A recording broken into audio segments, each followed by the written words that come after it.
முத்து மனோஜ் காப்பாத்துறதுக்காக ஒரு பிளான் போடுறாங்க. மனோஜ் ராணி கழுத்துல தாலி கட்டியே ஆகணும் அப்படின்னு முத்து சொல்றாங்க. ராணி பயந்துக்கிட்டு எல்லா உண்மையும் சொல்லிடுறாங்க.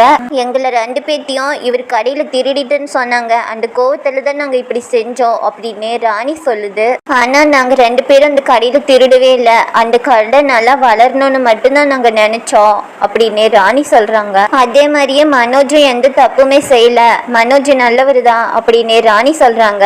ராணி மேல பழிய போட்ட ரோஹிணி எல்லாருமே திரும்பி பாக்குறாங்க. முத்து மனோஜ் கிட்ட கேக்குறாங்க, லாக்கரோட சாவி பின் நம்பர் எல்லாம் உங்க 2 பேத்துக்கு மட்டும்தானே தெரியும், மத்த எப்படி இவங்களுக்கு எப்படி தெரியும், அப்போ நீங்க 2 பேத்துல யாரோ ஒருத்தர் தான் அந்த பணத்தை எல்லாம் எடுத்திருக்கிறீங்க அப்படின்னு முத்து சொல்றாங்க.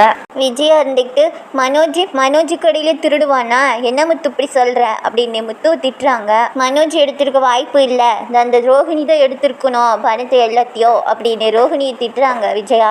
எல்லாத்துக்குமே ரோஹிணி மேல சந்தேகமா இருக்குது, ரோஹிணி தான் அந்த பணத்தை எடுத்திருப்பாங்கன்னு சொல்லிட்டு விஜயா கன்ஃபார்மே பண்ணிட்டாங்க. அந்த மொத்த பணத்தையும் ரோஹிணி தான் எடுத்திருக்கணும் அப்படின்னு ரோஹிணி பிடிச்சி திட்டுறாங்க.